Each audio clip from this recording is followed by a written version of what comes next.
नमस्कार सर्वांना नमस्कार। महाराष्ट्र देशा या फेसबुक पेजच्या माध्यमातून आपण आज संवाद साधतोय। अनेक जण लाईव्ह येत आहेत, सगळ्यांचं मनापासून स्वागत। अगदी काही क्षणात आपण आजच्या या लाईव्ह संवादाला अर्थात चर्चात्मक कार्यक्रमाला नक्की सुरुवात करूया। आदरणीय आमचे सहकारी मित्र साहिलदादा बरकले आले आहेत, यांचं देखील मनापासून स्वागत। महाराष्ट्रातील मराठवाड्यातील शिवव्याख्याते आमचे परम मित्र प्रशांतजी इंगळे सर मनापासून स्वागत म्हणत आहेत। नमस्कार। जय शिवराज सर नमस्कार। त्याचप्रमाणे अनेक मान्यवर उपस्थित होत आहेत। माझा आवाज तुमच्यापर्यंत येत असेल तर मला कमेंटमध्ये करा की नोंद करा की माझा आवाज येतोय। आपण कार्यक्रमाला लगेचच सुरुवात करूया। अतिशय सुंदर असं वातावरण खरं तर या विचारांच्या मैफिलीमध्ये घडायला हवं आणि ते घडतंय, कारण बाहेर वातावरण जरा भीतीदायक आहे, कोरोनाचं संकट आहे, परंतु आपण आपल्या मनातील उर्मी चेतना कधीही सोडता कामा नये। आपल्या विचारांची ज्योत मनामध्ये कायम असावी या उदात्त हेतूने महाराष्ट्रामध्ये विशेषतः मराठवाड्यामध्ये औरंगाबाद या ठिकाणी आदर्श शिक्षक, एक उपक्रमशील शिक्षक म्हणून ज्यांची ख्याती आहे ते आदरणीय आमचे मार्गदर्शक आणि महाराष्ट्र देशा या पेजचे संस्थापक आदरणीय प्राध्यापक धनाजी फड सर यांच्या माध्यमातून आज मी तुमच्यासमोर आलो आहे। सरांनी या ठिकाणी कमेंट केली आहे, आवाज येतो आहे। नक्कीच सर, आपण कार्यक्रमाला संवादाला सुरुवात करूया।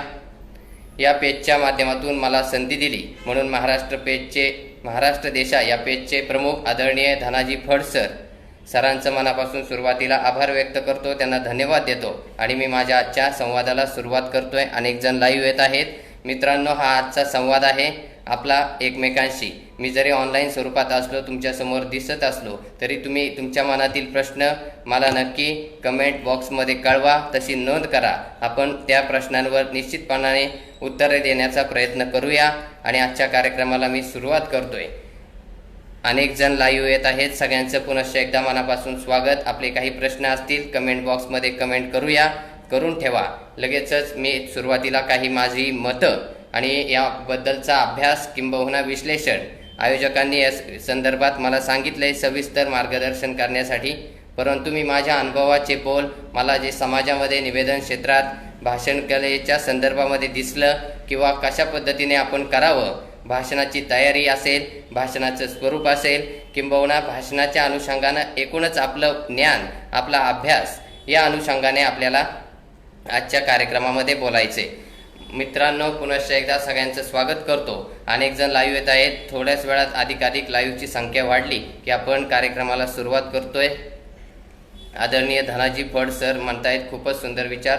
धन्यवाद सर, तुमचं मार्गदर्शन असंच राहू द्या।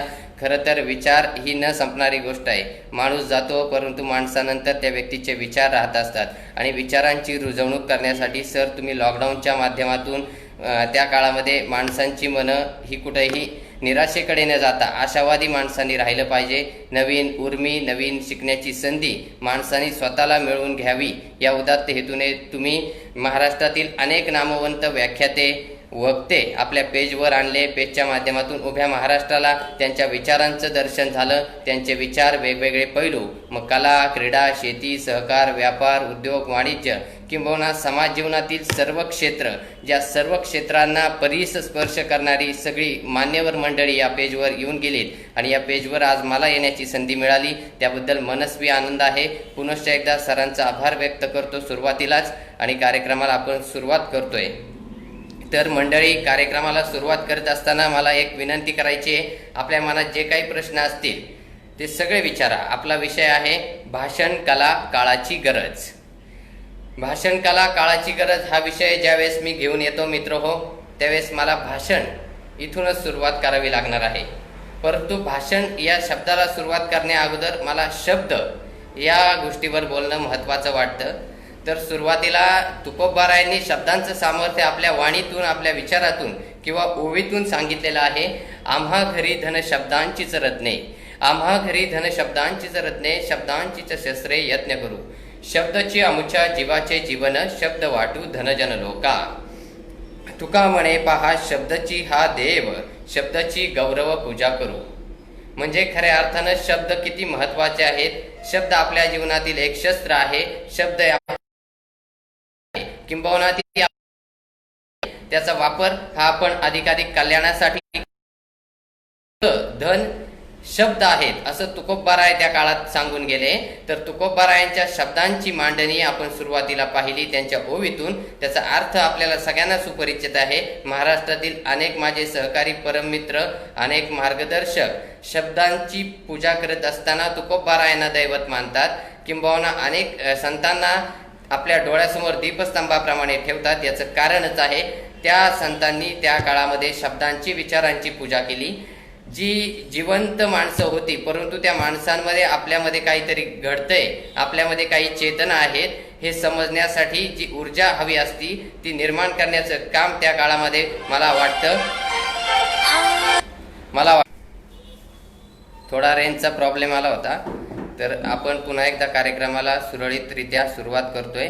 त्या काळामध्ये संतांनी केले, माणसांची मनं ही प्रफुल्लित करण्याचं काम केलं. लोकशिक्षणाबरोबर प्रबोधन आणि आपल्या धार्मिक प्रथा परंपरांचं दर्शन त्या काळामध्ये शब्दांच्या माध्यमातून झालं. त्यामुळे शब्द हे अतिशय महत्वाचं शस्त्र आहे, भांडार आहे, किंबहुना ती आपली संपत्ती आहे. तर आपल्याला भाषण कला काळाची गरज या विषयावर सुरुवात करत असताना आपल्याला शब्दांचं अधिक लक्षात घ्यायला हवं असं माझं प्रामाणिक मत आहे. मी आपल्या सगळ्यांना परिचित आहे की मी महाराष्ट्रामध्ये निवेदन क्षेत्रामध्ये किंवा व्याख्यानाच्या क्षेत्रामध्ये काम करतोय. अनेक तरुण मंडळी आज महाराष्ट्रामध्ये आपला विचारांचा वारसा जपण्याचं काम करत आहेत. त्या संदर्भात आपल्याला आजच्या अनुषंगानं बोलायचे. मित्र हो, हा संवाद एकतर्फी न होता अधिकाधिक खुलत जावा यासाठी आपले प्रश्न मला अतिशय महत्वाचे आहेत. आपण प्रश्न मला माझ्यासमोर मांडा.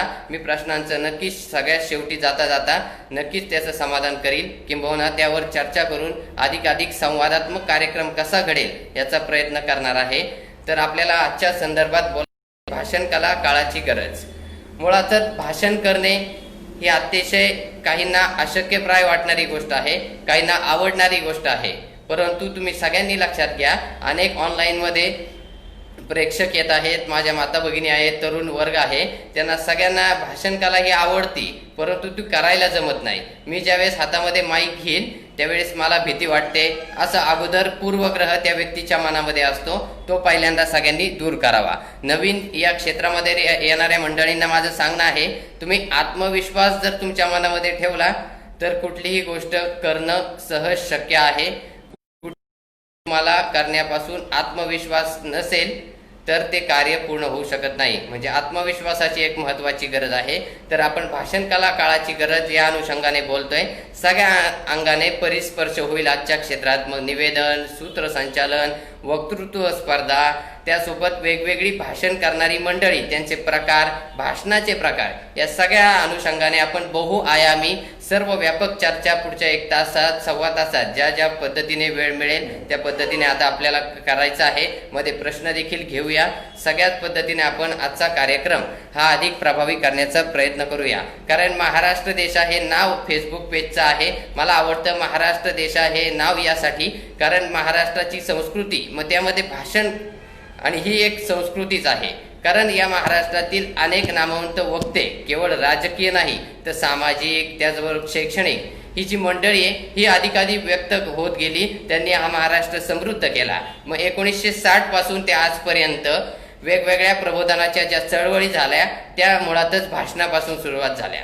एखादी व्यक्ती ज्यावेळेस समोर बोलत असते, समोर जनसमुदाय असतो, त्या व्यक्तीची मते अनेक व्यक्तींपर्यंत पोहोचवते ते माध्यम आहे मित्रांनो भाषण. म्हणजे भाषणाची किती ताकद आहे, किती सामर्थ्य आहे तुम्हाला लक्षात येईलच.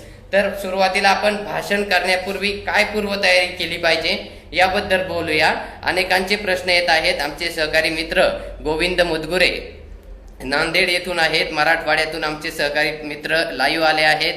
त्यांचं देखील ऑनलाईन स्वरूपात या संवादात मनापासून स्वागत करतो. म्हणत आहेत नमस्कार दादा, धन्यवाद दादा. अनेक जण येत आहेत. सगळ्यांचं पुनश्च एकदा सुरुवात केलेली आहे. स्वागत तरी देखील करतो. आपला विषय चाललाय मित्रांची गरज. आदरणीय फड सरांच्या माध्यमातून मी तुमच्या समोर बोलतोय, त्यांच्या महाराष्ट्र देशा या फेसबुक पेजच्या माध्यमातून. तर भाषण करण्या महत्वाची पूर्वतयारी किंवा काही मुद्दे लक्षात घ्यायला हवेत असं मला वाटतं.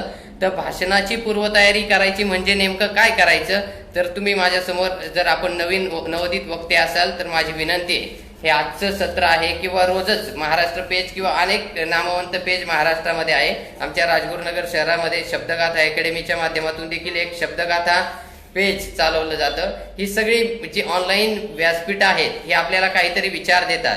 त्यावेळी माझी विनंती आहे, नवीन वक्त्यांना एक पेज म्हणजे एक पान आणि एक पेन किंवा लेखणी जवळ घेऊन ठेवा, ज्याचा उपयोग जेणेकरून तुम्हाला भाषण करताना काही टिप्स लिहून घेता येतील. तर प्रयत्न करा, त्याचा उपयोग तुम्हाला भाषण करताना नक्की होईल. हे एक आमच्या अनुभवाचे बोल आहेत. आदरणीय धनाजी फड सरांनी विनंती केली की तुम्ही अधिकाधिक चांगल्या पद्धतीने सगळ्यांना मार्गदर्शन करा, कारण अनेक लहान मुलं भाषण करण्यासाठी उत्सुक असतात परंतु त्यांना योग्य दिशा मिळत नाही. तर योग्य दिशा आजच्या या लाईव्ह मधून मिळेल असं मला वाटतं. तर आपण सगळ्यांनी कृपया नोंद करून घ्या. काही महत्वाचे मुद्दे मी आज तुम्हाला सांगणार आहे, आपल्या समोर मांडणार आहे. तर भाषणाचा मुख्य उद्देश आणि हेतू काय आहे, हे भाषणाच्या पूर्वतयारीतील अतिशय महत्वाचं पहिलं तंत्र आहे. भाषणाचा मुख्य उद्देश म्हणजे भाषण कशासाठी करतोय. भाषण जर आपण सामाजिक कार्यासाठी करतोय, सामाजिक एखादा रक्तदानाचा उपक्रम आहे, तर भाषण त्यावेळेस कसं करायचं, तर मुख्य उद्देश काय, कार्यक्रम कशा स्वरूपात आहे, या संदर्भात तुम्हाला ती मांडणी भाषणाच्या सुरुवातीलाच करावी लागेल. म्हणजे आपण जर सुरुवातीला तयारी करत असाल, नवोदित वक्ते असाल, तर आपल्याला भाषणाचा मुख्य उद्देश, आपण भाषण कशासाठी करतोय, काय कारणाने करतोय, हे लक्षात घ्यावं लागेल. म्हणजे भाषणाचा मुख्य उद्देश अर्थात हेतू, हा पहिला मुद्दा तुम्ही रजिस्टर किंवा नोंद करून घ्या. भाषणाच्या पूर्वतयारीतील आपण अनेक तंत्रे शिकतोय मित्र हो. भाषणातील हेतू किंवा मुख्य उद्देश. दुसरा मुद्दा आहे, जो विषय निवडलाय आपण, त्या अनुषंगाने आपल्याला माहिती गोळा करावी लागेल. माहिती गोळा कशी करायची, तर वेगवेगळी पुस्तकं आहेत. आपला इतिहास समृद्ध आहे, ऐतिहासिक अनेक पुस्तकं आहेत. त्यासोबत इथल्या संत वाङ्मयामध्ये काही ओळी, म्हणजे ज्याला आपण चारोळी म्हणूया, काव्य म्हणूया, काव्यपंक्ती म्हणूया, अभंग म्हणूया, ओव्या म्हणूया, या सगळ्या अनुषंगाने आपल्याला ती माहिती गोळा करावी लागेल. आणि आपलं भाषण हे अधिक व्यापक आणि अधिक प्रभावी करण्यासाठी या सगळ्या महत्वाच्या मुद्द्यांची आपल्याला आवश्यकता लागेल. ओव्या, काही कवन, काही चारोळ्या, ही जर आपण भाषणामध्ये वापरली तर आपलं भाषण हे अधिक प्रभावी किंबहुना समोरच्या समुदायाला हे संदेश देणारे ठरेल असं मला वाटतं. आपला दुसरा मुद्दा सांगितला माहिती गोळा करणे. तिसरा मुद्दा आहे भाषणाची किंवा त्या विषयाची बांधणी किंवा मांडणी. एक स्वरूप असतं, ज्याप्रमाणे एखादी इमारत आपण बांधतो त्यावेळेस पाया असतो, त्यानंतर पहिला मजला, दुसरा मजला, अशा पद्धतीने असतं. त्याप्रमाणे आपल्याला हे भाषण तयार करत असताना, भाषणाची पूर्वतयारी करत असताना भाषणाची बांधणी कशी करायची हे देखील लक्षात घेणं तितकंच महत्वाचं आहे. तर भाषणाची बांधणी करत असताना मित्रांनो, आपल्याला भाषणातील महत्वाचे किंवा त्या विषयाच्या संदर्भातील काही हेतू, उद्दिष्टे, त्या भाषणात किंवा त्या विषयामध्ये आपल्याला काय व्यक्त करायचे, समाजाला सांगायचे काय, या अनुषंगाने आपल्याला त्यामध्ये बोलावं लागेल किंवा त्यामध्ये आपल्याला ते लिहावं लागेल. कारण आपण जर सुरुवातीला नवीन वक्ते असाल तर सुरुवातीला आपण लेखन करावं लागेल, त्यानंतर भाषण करावं लागेल. कारण आत्मविश्वास असेल तर आपण हे सगळं करू शकतो असं मला वाटतं. आणि भाषण कला ही आत्मसात करणारी किंवा आत्मसात करता येण्याजोगी गोष्ट आहे. जर आपण ती केली तर आपल्यावर निश्चित स्वरूपात समाज मान्यता प्राप्त होईल, किंबहुना आपल्याला भाषण करताना एक वेगळा मनस्वी आनंद मिळत असतो. प्रयत्न जर आपण करत राहिले तर भाषण ही एक कला आहे आणि ती कलारूपी देवता निश्चित स्वरूपात आपल्यावर प्रसन्न झाल्याशिवाय राहणार नाही असं मला वाटतं. अनेक प्रश्न येत आहेत, ते सगळे प्रश्न आपण हळूहळू घेणारच आहोत. आपला भाषण करण्यापूर्वीचा आढावा चालला आहे, पूर्वतयारी कशी करावी. तर भाषणाची पूर्वतयारी करताना वक्त्याने, आता मुळात वक्ता इथूनच सुरुवात करता येईल. ज्या ज्या पद्धतीने हा विषय पुढे जातोय तो व्यापक विषय मित्र, 1 तासात मांडता येण्या इतका चौकटीत तो संक्षिप्त नाही किंवा मर्यादित नाही, परंतु 1 तासात जे जे काही मला मांडण्याचा मी प्रयत्न तुमच्या समोर करणार आहे. नमस्कार. अनेक वक्ते, अनेक नामवंत कवी, लेखक मंडळी येत आहेत. महाराष्ट्रातील एक मोठं पेज आहे. या पेजवर अर्थात महाराष्ट्र देशा धनाजी फड सरांनी एक चळवळच जणू काही या महाराष्ट्रामध्ये निर्माण केलेली आहे. त्यांच्या माध्यमातून अनेक जण लाईव्ह येत आहेत. सगळ्यांचं पुनश्च एकदा मनापासून स्वागत. आमचे सहकारी मित्र प्राध्यापक संकेत गोकुळे यांचं देखील मनापासून स्वागत. तर मी विषयाच्या अनुषंगाने वक्त्याने काय पूर्वतयारी करावी हे सांगत होतो मित्र हो. किमान आपल्याला 21 वेळा ते भाषण लिहावं लागेल किंवा वाचावं लागेल. मी नवीन वक्त्यांना, लहान जी कमी वयोगटातील मुलं आहेत त्यांना लिहिण्याची अधिकाधिक सवय व्हावी या उदात्त हेतूने हे सांगतोय. लिहायची गरज अत्यंत महत्त्वाची आहे, कारण आपण लिहितो त्यानंतर वाचतो आणि तेच विचार आपल्या मनामध्ये, आपल्या बुद्धीमध्ये कोरले जात असतात आणि तेच आपल्याला प्रकट करायचे असतात. त्यामुळे लिहित असताना, वाचत असताना शुद्ध लिहिण्यावर आपण मराठी भाषेमध्ये भर द्यावा असं मला वाटतं. भाषणाच्या अनुषंगाने आपल्याला भाषेचं ज्ञान आणि वाचनाचं महत्त्व हे किती आहे हे अनेक वक्त्यांनी वेळोवेळी सांगितलं आहे. त्यामुळं वाचन करत असताना आपल्याला नेमकं वाचावं काय हे कळालं पाहिजे. तर आपलं भाषणाची पूर्वतयारी हा विषय चालत असताना किंवा मी मांडत असताना किमान 21 वेळा त्याची पूर्वतयारी करावी. कारण आपल्याला ज्यावेळेस ऑन दी स्पॉट किंवा प्रत्यक्ष बोलायचे त्यावेळेस आपली भीती ही त्या ठिकाणी उत्पन्न होणार नाही ह्याची आपण दक्षता घ्यावी. आत्मविश्वास आपल्याला केव्हा असतो? ज्यावेळेस आपण तयारी करतो त्यावेळेस आपल्याला आत्मविश्वासाची आवश्यकता असते. अत्यंत महत्त्वाचे मुद्दे मी तुमच्या समोर सांगतोय मित्र हो. आणि ते सगळं सांगत असताना मी यासाठी सांगतो कारण आपल्याला तयारीशिवाय कोणत्याही क्षेत्रामध्ये यश मिळणार नाही हे आपण लक्षात घ्यावं. युद्धापूर्वी जर आपल्याला काम करायला मिळालं किंवा युद्धापूर्वी जर आपल्याला घाम गाळता आला तर युद्धामध्ये आपलं रक्त कमी सांडतं हे आपल्याला माहिती आहे. त्या पद्धतीने आपल्याला भाषण तयार करत असताना किंवा प्रत्यक्ष भाषण करत असताना अधिक श्रम पडणार नाही. ते आपण अगोदर श्रम करावे, आपली तयारी करावी, जेणेकरून आपलं भाषण हे अधिक प्रभावी ठरेल. हे भाषणाच्या सुरुवातीची पूर्वतयारी काय करावी हे सांगितलं. पुन्हा एकदा पहिला पॉईंट सांगेल, भाषणाचा मुख्य उद्देश किंवा हेतू. दुसरा हे पॉईंट सांगेल, जो विषय निवडलाय त्या अनुषंगाने आपल्याला माहिती किंवा ज्ञान संचयित करावं लागेल. समग्र ज्ञान एका जागी मिळवावं लागेल, मग वही किंवा नोट्सच्या माध्यमातून. त्यानंतर आपल्याला पूर्वतयारी म्हणजे विषयाची बांधणी करावी लागेल. 21 वेळा ते वाचावं लागेल, लिहावं लागेल. काही महत्त्वाचे पॉईंट किंवा काही महत्त्वाच्या संक्षिप्त गोष्टी थोडक्यामध्ये लिहाव्या लागतील. त्यासोबत आपल्याला पुढचा मुद्दा आहे व्हिज्युअलायझेशन. अनेक माणसं चौकामध्ये बोलतात, घरामध्ये बोलतात, परंतु ज्यावेळेस भाषण करण्यासाठी हातात त्यांना माईक दिला जातो त्यावेळेस कुठेतरी पाय लटलटायला लागतात, हात कापायला लागतो, हातातला माईक कदाचित डळमळायला लागतो. असं का होतं? तर आपल्याला आत्मविश्वासाची कमी आहे असं तेव्हा प्रतीत होतं.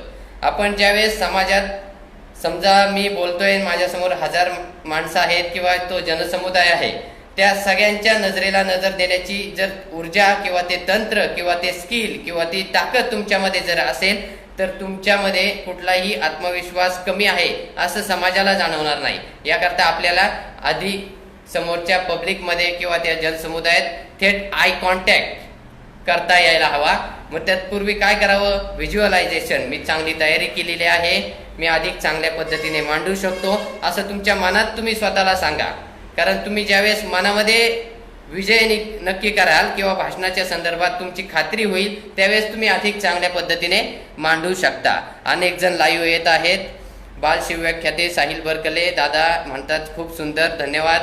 पुनश्च एकदा सर्वांचं स्वागत. अनेक जण लाईव्ह येत आहेत. आपला विषय आहे आजचा, पुन्हा एकदा मी रिपीट करतो. अनेक जण उशिरा येत आहेत, काही जणांना दुपारचा वेळ असल्यामुळे रेंजचा देखील प्रॉब्लेम आहे, काही भागात पाऊस चालू आहे. या सगळ्या गोष्टींचा विचार करून मी पुन्हा सांगतो, भाषण कला काळाची गरज या विषयावर मी बोलतोय.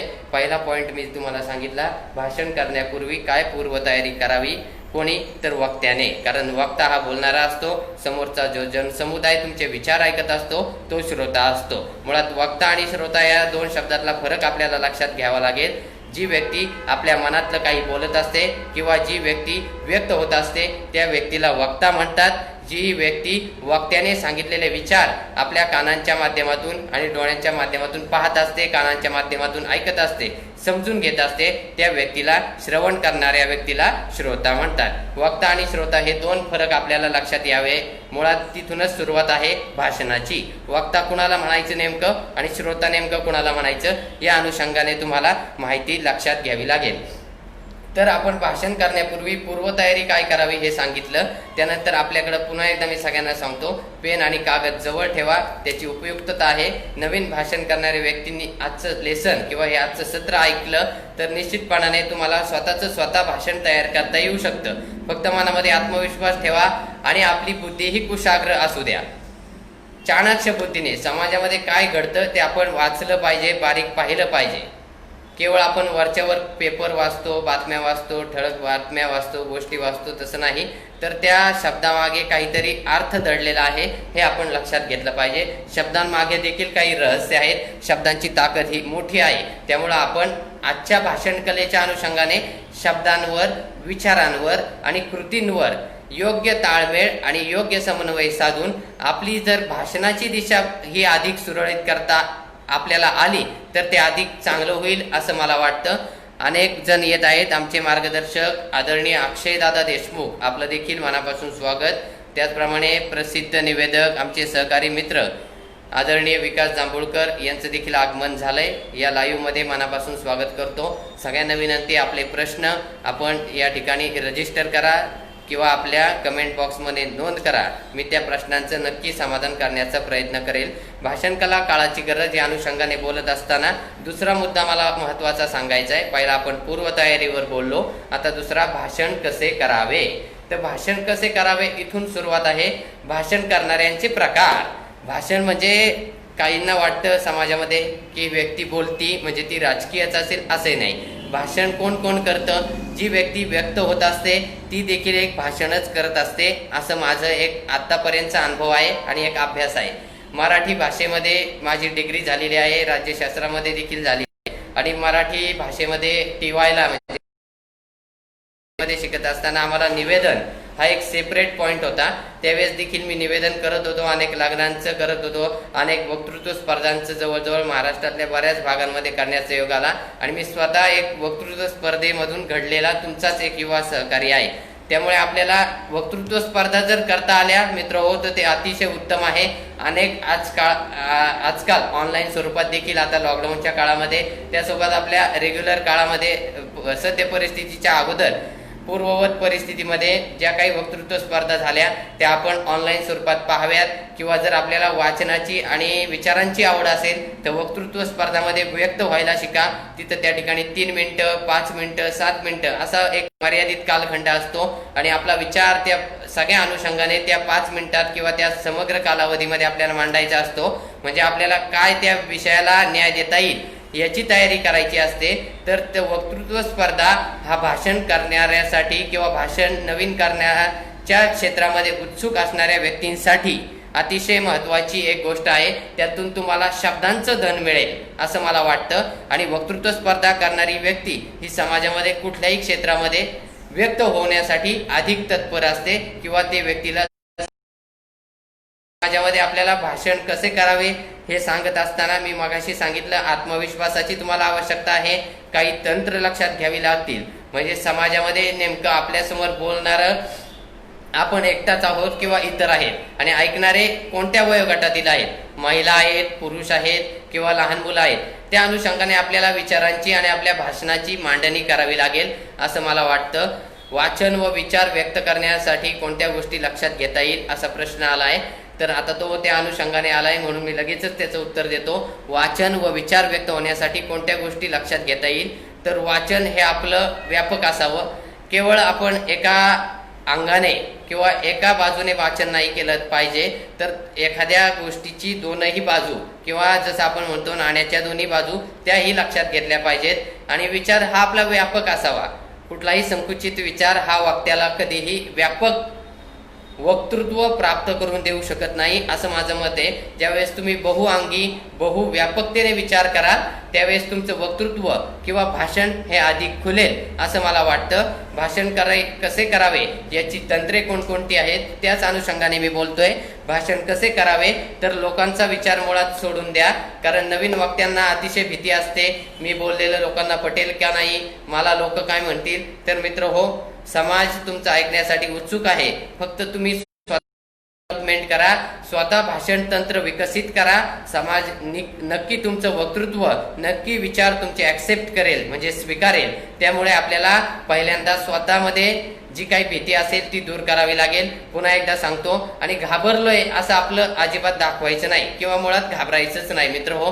कारण वक्ता ज्यावेळेस बोलतो त्यावेळेस जगातली एक त्यांनी भीती असती ती मुळात दूर केली. आपल्याला भीती कशाची असती? कोणाला गरिबीची असती, चेष्टेची असती, लोकांच्या निंदेची असेल. तर याच्यापेक्षा सगळ्यात महत्वाची मोठी भीती अनेकांना शास्त्रामध्ये सांगितली किंवा एक संशोधन झालंय, तर ती भाषणाबद्दलची भीती. तर आपल्याला मुळात या सगळ्या भीतींपेक्षा भाषणाची भीती आपल्याला दूर करता यायला हवी. त्यासाठी आपल्याला भाषण मुळात शिकायला हवं. तर आपण घाबरलोय हे कसं कळतं? मगाशीच मी सांगितलं, पाय लटलटायला लागतात, हातातला माईक पडायला लागतो किंवा थरथरायला लागतो. या सगळ्या गोष्टी दूर करण्यासाठी आपल्याला तयारी करावी लागेल. युद्ध करायचे तर आपल्या युद्धापूर्वी काही तयारी करायची. मगाच्या सांगितल्या पद्धतीने त्याप्रमाणे आपल्याला भाषण कसे करावे, तर काही जिभेचे व्यायाम आहेत ते देखील तुम्ही करा. आणि आपल्याला महत्वाची माहिती आहे, तर संस्कृत भाषा ही अतिशय प्राचीन आहे. त्यामध्ये काही श्लोक, काही मंत्र असतात. त्याचं जर आपण उच्चारण केलं किंवा त्याचा उच्चार केला तर आपली भाषा, आपली बोली किंवा आपली वाणी अधिक प्रगल्भ आणि शुद्ध होईल. जेणेकरून उच्चार स्पष्टता, उच्चार शुद्धता तुमच्यामध्ये येईल. तुमचं व्यक्तिमत्व हे अधिक भाषा समृद्ध घडेल. म्हणजे अर्थ याचा असा आहे, वेगवेगळ्या भाषेचं ज्ञान आपल्याला जर घेता आलं तर ते तुम्ही घ्यावं. आणि मराठी भाषेमध्ये भाषण किंवा निवेदन जर करणार असाल तर भाषण करताना आपल्याला सुरुवात कशी करावी, त्यानंतर मध्य कसा करावा आणि भाषणाचा शेवट कसा करावा, हे 3 पैलू किंवा 3 मुद्दे आपल्याला लक्षात घ्यावे लागतील. सुरुवात, त्यानंतर मध्यभाग किंवा गाभा म्हणू ज्याला, आणि शेवट म्हणजे समारोप. तर भाषणाची सुरुवात कशी करायची तुम्ही लिहून घ्या मित्र हो. तुमच्या समोर पेन कागद जवळ ठेवा. अनेक जण लाईव्ह येत आहेत, सगळ्यांचं पुनश्च एकदा मनापासून स्वागत. आपला विषय पुन्हा एकदा रिपीट करतोय, सांगतोय, भाषण कला काळाची गरज या विषयावर मी बोलतोय. महाराष्ट्र देशा या फेसबुक पेजवर आदरणीय प्राध्यापक धनाजी फड सर यांच्या माध्यमातून औरंगाबाद येथील हे पेज आहे. ऑनलाईन स्वरूपात संवाद साधतोय. आपले प्रश्न पुन्हा एकदा आपण सगळ्यांनी त्या कमेंट बॉक्समध्ये कमेंट करावेत अशी माझी विनंती आहे. भाषण कला शिकत असताना भाषण हे एक तंत्र आहे, ती एक कला आहे. त्यामुळे ती आत्मसात करण्यासाठी आपल्याला प्रयत्न, अभ्यास, ज्ञान याचा समग्र समतोल साधता यायला हवा. भाषणाची सुरुवात आपल्याला कशी करायची हे आता मी तुम्हाला 3ऱ्या मुद्द्याच्या माध्यमातून सांगतोय. भाषणाची सुरुवात करत असताना वेगवेगळ्या पद्धतीने तुम्ही भाषणाची सुरुवात करू शकता. सुरुवातीला सर्वांना नमस्कार असं म्हणून स्मित हास्य देऊन तुम्ही भाषणाची सुरुवात करू शकता. ते देखील समोरच्यांना प्रभावित करू शकतं. त्यासोबत तुम्ही मान्यवरांचा नामोल्लेख करू शकता. या ठिकाणी एक राजकीय अनुषंगाने मला बोलायचंय. ज्यावेळेस राजकीय व्यासपीठ असेल त्यावेळेस एकापेक्षा अनेक मान्यवर, मग वेगवेगळ्या संस्थांचे पदाधिकारी, उदाहरणार्थ स्थानिक स्वराज्य संस्थांमध्ये जिल्हा परिषद, पंचायत समिती, त्याच्या खालोखाल ग्रामपंचायत, वेगवेगळी कटक मंडळं किंवा वेगवेगळ्या छावण्या असतात किंवा काही ठिकाणी नगर परिषद देखील असतात, याचे पदाधिकारी असतात. आणि सुरुवातीला अतिशय महत्वाचे समजा मंत्री महोदय असतात, त्यावेळेस आपण क्रमवार अतिशय महत्वाची व्यक्ती त्यांचा नामोल्लेख करायचा आणि खालोखाल असा नामोल्लेख करायचा आहे. अशा भाषणाच्या पद्धतीने तुम्ही भाषणाची सुरुवात करू शकता. म्हणजेच व्यासपीठावरील मान्यवरांचा नामोल्लेख करून तुम्ही भाषणाची सुरुवात करू शकता. आता विचारपीठ आणि व्यासपीठ हा एक मुद्दा महत्वाचा ओघाओघात आला तर तुम्हाला सांगतो. विचारपीठ हे वक्तृत्व स्पर्धा असेल किंवा काव्य संमेलन असेल, अशा वेळेस तुम्ही विचारपीठ असा उल्लेख करा. आजच्या अनुषंगाने भाषण कलेशीच निगडीत एक निवेदन एक क्षेत्र आहे. मी त्या क्षेत्रात कार्यरत आहे म्हणून तुमच्या समोर सांगतो. निवेदन आणि वक्तृत्व हा विषय मांडत असताना आपल्याला विचारपीठ, व्यासपीठ असं केव्हा म्हणायचं हे लक्षात घ्यावं लागेल. व्यासपीठ हे जनरल तुम्ही केव्हाही म्हणू शकता. विचारपीठ जो कार्यक्रम वैचारिक, सांस्कृतिक आहे किंवा थोडक्यात आध्यात्मिक असेल तरी तुम्ही विचारपीठ म्हटलं तरी काही हरकत नाही. अशा पद्धतीने तुम्ही उल्लेख करू शकता. मंचावर उपस्थित, मंच देखील म्हटले तरी चालेल. मंचक असा नजर चुकीने किंवा अनेक वेळा थोडासा माहितीचा अभाव असल्यामुळे अनेकांकडून उल्लेख होत असतो मंचक, तर तो मंचक हा शब्द आहे. मंच ज्याला आपण स्टेज म्हणतो तोच उल्लेख यावा अशी माझी एक सगळ्यांना एक अभ्यासपूर्ण विनंती आहे. जेणेकरून आपण आपल्यामध्ये नवीन नवीन सुधारणा करा. कुठलीही व्यक्ती परिपूर्ण नसते, परंतु आपण स्वतःवर परिपूर्ण किंवा अधिकाधिक त्यातील ज्ञानी होण्याचा प्रयत्न करूया असं माझं एक ठाम मत आहे. भाषण कसे करावे अनुषंगाने आपण भाषणाची सुरुवात पाहतोय। पहिला मी सांगितला भाग सगळ्यांना स्मित हास्यपूर्वक नमस्कार करून तुम्ही सुरुवात करू शकता। त्यासोबत मान्यवरांचा नामोल्लेख करून सुरुवात करू शकता भाषणाची। त्यासोबत काही किस्से, काही आठवणी, काही गोष्टी सांगून तुम्ही आपल्या भाषणाची सुरुवात करू शकता। त्यासोबत चौथा त्यातला सब पॉइंट आहे, तिसरा मुद्दा आपला भाषणाची सुरुवात, त्यातील सब पॉइंट चौथा सांगतोय आपण काही अनुभव, त्यासोबत आपल्या आयुष्यातील वैयक्तिक काही गोष्टी, काही घडलेले प्रसंग सांगून भाषणाची सुरुवात करू शकतो। त्यासोबत अगोदरच्या वक्त्यांनी काही सांगितले त्या मतांना तुम्ही होकारार्थक समर्थन देऊन भाषणाची सुरुवात करू शकता। म्हणजे 5 मुद्दे मी तुम्हाला सांगितले, अशा पद्धतीने तुम्ही भाषणाची सुरुवात करू शकता। आणि संभाषण कला आणि भाषण कला या अनुषंगाने आपल्याला काही महत्त्वाच्या गोष्टी सांगतोय, त्या तुम्ही लिहून घ्या। संभाषण आणि भाषण करत असताना काय महत्त्वाचं आहे तर आपली देहबोली किंवा आपण हातवारे ज्या पद्धतीने करतो ते अतिशय महत्त्वाचे आहेत असं मला वाटतं। ज्यावेळेस आपण भाषण करतो त्यावेळेस अनेक वक्ते आपण पाहतो, वेगवेगळे वक्त्यांचे प्रकार पाहतो। तर काही वक्ते घाबरलेले असतात, अशा पद्धतीने हाताची घडी, ते देखील चुकीचं आहे। हाताची घडी घालून आपल्यामध्ये आत्मविश्वासाची कमतरता आहे किंवा उणीव आहे हे आपण कधीही दाखवायचं नाही। त्यामुळे हाताची घडी घालून कधीही भाषण करू नये। काही वेगवेगळ्या पद्धतीने असे हात लाव वगैरे केसांना वगैरे असं करून करतात, ते देखील चुकीचं आहे। भाषण करताना काही जण वाचून करतात, ते देखील काही वेळा थोडंसं चुकीचं आहे असं मला वाटतं। भाषण करताना आपले दोन्ही हात आपण अशा पद्धतीने ठेवू शकतो किंवा वेगवेगळ्या पद्धतीने आपल्याला हवे त्या प्रमाणात एखादी गोष्ट ठळकपणाने सांगायची असेल तर आपण ते हातांची हावभाव किंवा ती हालचाल करू शकतो। आणि उदाहरणार्थ आपल्या बोलण्याचा आणि आपल्या कृतीचा, म्हणजे जे आपण हातवारे करतोय किंवा हावभाव करतोय त्याचा कुठंतरी संबंध असावा। उदाहरणार्थ मी सांगितलं उंच पर्वत आहे तर मी बोट हे वरतीच केलं पाहिजे, आणि बोलता बोलता जर मी चुकून बोललो उंच पर्वत आहे तर ते चुकीचं वाटणार नाही, चुकीचंच वाटेल। समोरचा समाज तुमच्याकडे पाहत असतो, कारण तुम्ही जर एकटेच भाषण करत असाल तर त्याला काही उपयोग नाही। तुम्हाला ऐकणारी मंडळी ही देखील ज्ञानी असतात हे लक्षात घ्या, परंतु आपण अधिकाधिक चांगल्या पद्धतीने त्यांच्यापर्यंत आपला विषय मांडू याची आपल्या मनामध्ये तयारी करा। कारण तुम्ही अतिशय प्रगल्भ आहात, हुशार आहात, हे सगळं जरी असलं तरी श्रोत्यांशिवाय तुम्हाला काही किंमत नाही किंवा अर्थ नाही असं माझं मत आहे। वक्ता वक्ताची नोहे श्रोते विण, म्हणजे वक्ता हा श्रोत्यांशिवाय वक्ता असूच शकत नाही असं माझं एक ठाम मत आहे। आणि आपल्या सगळ्यांना ते वेळोवेळी जाणवलं असेल, अनेक वेळा मोठमोठ्या राजकीय मंडळींसमोर कमी पब्लिकमध्ये देखील त्यांना भाषण करावं लागतं, तर असा प्रसंग येत असतो अनेक वेळा। तर हे असं कोणाच्या संदर्भात होऊ नये, परंतु भाषण करताना आपल्याला वक्त्यांना काय अभिप्रेत आहे, काय मेसेज द्यायचा आहे हे आपल्याला लक्षात घ्यावं लागेल। अनेक जण लाईव्ह येत आहेत, सगळ्यांचं पुनश्च एकदा मनापासून स्वागत। हावभाव या अनुषंगाने मी बोलतोय। मगाशी मी सांगितलं उंच पर्वत आहे त्यावेळेस आपला हात हा उंच किंवा वरील बाजूस गेला पाहिजे। आणि एखादा विषय सांगतोय, समजा एखादं ज्ञान खोली किती असावी समग्र, आता खोली ही खालील बाजूच असते, त्यामुळे आपला हात वर जाऊन देखील उपयोगाचा नाही। त्यावेळेस आपली खोली म्हणजे आपला जे आपण बोलतोय त्याप्रमाणे आपले हावभाव असावेत, आपली हालचाल किंवा देहबोली असावी, अशा पद्धतीने आपल्याला हातवारे करता यायला हवेत। आपण जे सांगतोय जे बोलतोय त्याचा समग्र एकमेकांशी संबंध असावा असं माझं मत आहे। म्हणजे भाषण कलेमध्ये काही टेक्निक्स, काही तंत्रे हे अनेक आहेत, व्यापकतेने त्याचा विषय आपण मांडतोय, त्यामुळे अधिकाधिक येईल त्या पद्धतीने सगळ्यांच्या प्रश्नांचं समाधान निरसन मी नक्कीच करणार आहे। तर भाषण कलेमध्ये हावभाव अतिशय महत्त्वाचे आहेत। त्यानंतर शब्दांची मांडणी, शब्द आपल्याला दिसतात अतिशय वरवर साधे, परंतु त्याच्या मागं मतितार्थ हा मोठा दडलेला आहे मित्रांनो, हे लक्षात घ्यायला हवं नक्कीच।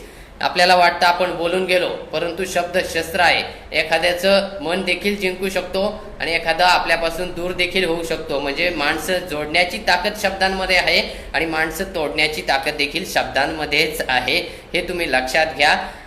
अतिशय महत्त्वाची शब्दांची मांडणी, शब्दांची पूजा करत असताना आपण सगळे वक्ते, मान्यवर मंडळी किंवा भाषण कला आवडणारे आणि आत्मसात करण्यासाठी उत्सुक असणारे किंवा तयार असणारी मंडळी आहोत। त्यावेळेस आपल्याला भाषणाची सुरुवात ही शब्दांशिवाय होऊ शकत नाही। शब्द हे आपलं धन आहे, शब्दांची आपण पूजा करायला हवी आणि शब्दांचा योग्य त्या ठिकाणी योग्य वापर करावा। आता विषय आला त्यामुळे सांगतो, अनेक वेळा आपलं भाषण तयार असतं, परंतु काही वेळा आपल्याला अचानक एखाद्या ठिकाणी भाषणासाठी बोलवलं जातं किंवा निमंत्रित केलं जातं, आपला नामोल्लेख केला जातो. आपण समोर जनसमुदायामध्ये बसलेला असतो किंवा स्थानापन्न असतो आणि जी काही निवेदक मंडळी असतात किंवा निवेदक असतात ते आपला नामोल्लेख करतात. अशा वेळी आपल्याला अचानक उत्स्फूर्त भाषण करायची वेळ येते. त्यावेळेस आपलं जे काही कार्यक्रम आहे त्याचं सुरुवात अतिशय चांगल्या पद्धतीने करायची. एखादी चारोळी काव्यपंक्ती मागाशी मी सांगितल्या पद्धतीने मध्ये आपल्याला मांडायचे काय, कार्यक्रम कशा संदर्भात आहे हे आपल्याला सांगता यायला पाहिजे. आणि जाता जाता समारोप सांगताना समोरच्यांना काहीतरी आपण आवाहन करायचं, काहीतरी मेसेज द्यायचा, काहीतरी संदेश द्यायचा. ही अतिशय सुंदर आणि साधी सोपी भाषणाची पद्धत आहे. तर हे सगळं करत असताना आपल्याला शब्द काही महत्वाचे आहेत ते लक्षात घ्यायची गरज आहे असं मला वाटतं. आणि उच्चार, शब्दांसोबत उच्चार महत्वाचे आहेत. आता आजचा विषय आहे, लक्षात घ्या मित्रांनो, भाषण कला काळाची गरज.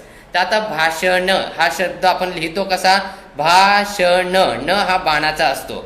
तर आपण काही वेळा अनेक जण चुकून किंवा थोडंसं माहितीचा अभाव कमी असल्यामुळे भाषण न नळाचा लिहितात किंवा बोलतात.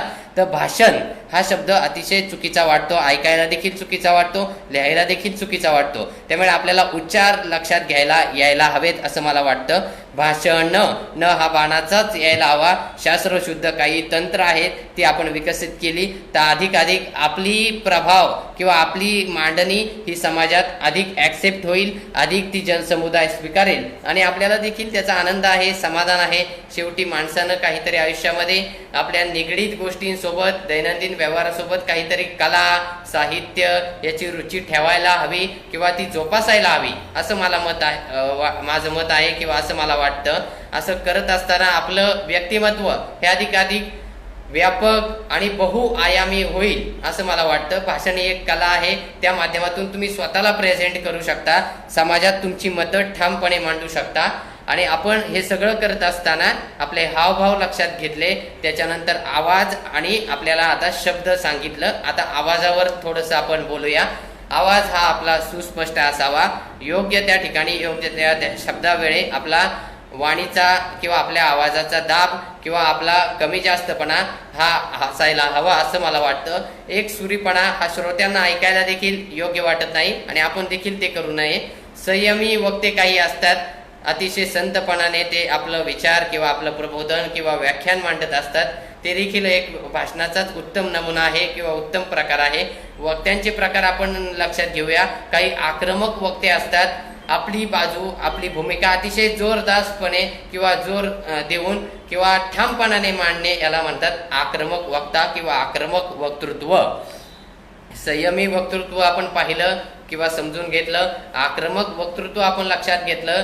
काही मेसेज किंवा काही संथ असतात, अतिशय ओरडणार नाहीत किंवा कुठल्याही शब्दावर भर देणार नाहीत, परंतु त्यांच्या विचारांमध्ये, त्यांच्या वक्तृत्वामध्ये किंवा त्यांच्या भाषणामध्ये समाज बदलण्याची मात्र भरपूर आणि मोठी ताकद असते. अशी अनेक महाराष्ट्रात राजकीय मंडळी आहेत, अनेक देशभरात राजकीय मंडळी आहेत. सगळ्यांना आपण पाहतो, काही व्यक्तींकडनं आपल्याला काही गोष्टी अतिशय चांगल्या पद्धतीने सांगायला समाज पाहत असतो आणि आपल्याला ते शिकायला देखील मिळतात. तर ते आपण शिकाव्यात असं मला वाटतं. अनेक नवीन नवोदित वक्ते देखील चांगल्या पद्धतीने बोलत असतात, व्यक्त होत असतात. त्यांचं देखील आत्ताच्या तरुण वक्त्यांनी त्यांचे विचार लक्षात घ्यायला हवेत असं मला वाटतं. अनेक जण लाईव्ह येत आहेत. शिवव्याख्याते प्रशांत इंगळे, पुनश्च एकदा मनापासून स्वागत. सर, व्याख्यानात विषयाची मांडणी करताना बरेच वक्ते चुकतात, त्यांना आपण काय सांगाल? नक्कीच ओघाओघाने या प्रश्नाचं देखील उत्तर मी देणार आहे. सगळे प्रश्न आपण व्यवस्थितरित्या त्याचं निरसन करण्यासाठी समोर घेतलेलेच आहेत, काही चिंता करायची आवश्यकता नाही. आपण भाषणाच्या अनुषंगाने बोलतोय मित्र हो. भाषण कसे करावे किंवा भाषण कला काळाची गरज का? भाषण म्हणजे संवाद.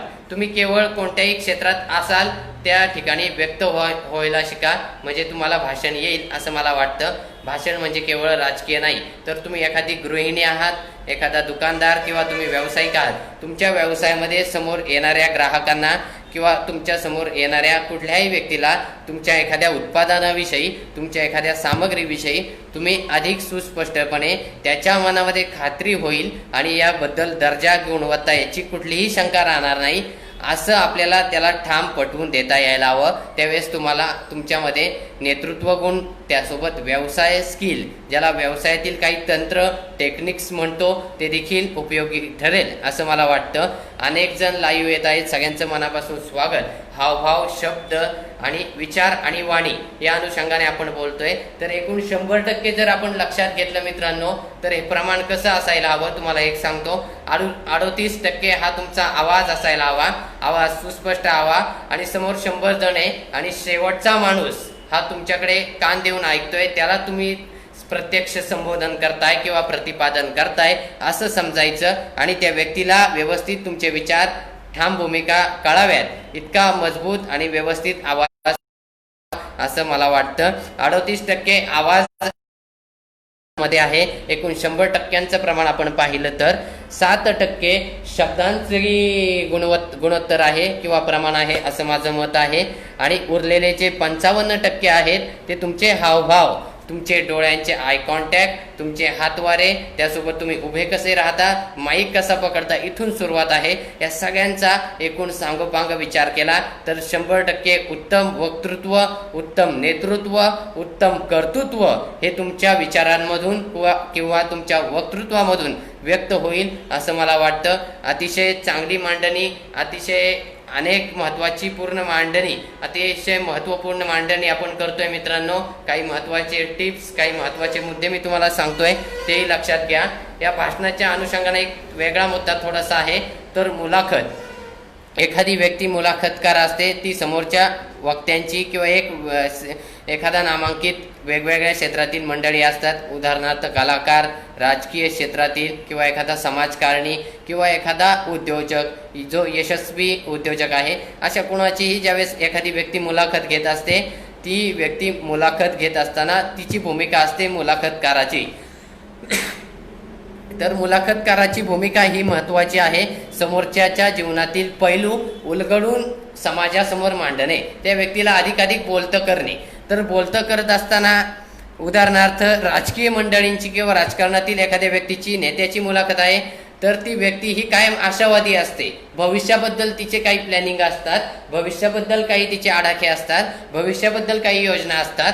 अशा अनुषंगाने ती बोलत असते. म्हणजे नेते हे भविष्य काळात जगत असतात, त्यामुळे त्यांचं भविष्यातील एखादं प्लॅनिंग काय आहे, भविष्यातील आडाखे काय आहेत, हे मुलाखतकारांनी त्यांना विचारायला हवं. अधिकाधिक ते त्यांच्याकडून बोलतं करून घ्यायला हवं. म्हणजे नेते हे भविष्य काळातील बोलत असतात. त्यासोबत जर आपला अभिनेता एखादा आहे, उत्तम कलाकार आहे, ते हे त्यांच्या मागील बाजूस म्हणजे भविष्य काळाच्या अगोदर, म्हणजे वर्तमान स्थितीच्याही अगोदर जो काळ असतो त्याला आपण भूतकाळ म्हणतो. भूतकाळात घडलेल्या गोष्टी, त्यांनी गाजवलेली वेगवेगळी कारकीर्द, उदाहरणार्थ कलाकार असेल तर चित्रपट, मालिका, काही नाटकं, अशा सगळ्या अनुषंगाने त्यांनी काय काम केलं हे त्यांच्या मुलाखतीत सांगत असतात. त्यावेळेस लक्षात घ्यायचं, ज्यावेळेस कलाकार म्हणून आपण असतो त्यावेळेस भूतकाळाचा आपल्याला आढावा घ्यायचा असतो. नेता असतो त्यावेळेस आपल्याला भविष्य, उद्या काय घडणार आहे याबद्दल आपल्याला त्या मुलाखतीतून त्या व्यक्तीकडून बोलतं करून घ्यायचं असतं. म्हणजे मुलाखतकाराने किंवा भाषणाच्याच अनुषंगाने आपल्याला काही आडाखे हे मुलाखतीच्या तंत्रामध्ये लक्षात घ्यावे लागतील. आणि आपलं वक्तृत्व हे कसं असावं, मुळात वक्तृत्व म्हणजे व्यक्त होणं. आपण समाजात अनेक वेळा घाबरतो, घरामध्ये बोलत असतो, 4 जणांमध्ये बोलत असतो, परंतु आपल्याला बोलायला 4 जणांमध्ये सोपं वाटतं. आणि तेच जर आपल्याला व्यासपीठावर किंवा एखाद्या विचारपीठावर सांगितलं तर ते भीतीदायक वाटतं किंवा आपली त्यावेळेस त्रेधा तिरपीट उडते. तर असं घडण्यापूर्वी आपल्याला काय करावं लागेल, तर आपल्याला स्वतःवर आत्मविश्वास सुरुवातीला सांगितलं आणि आपली वाणी ही काहीतरी देणारी असावी.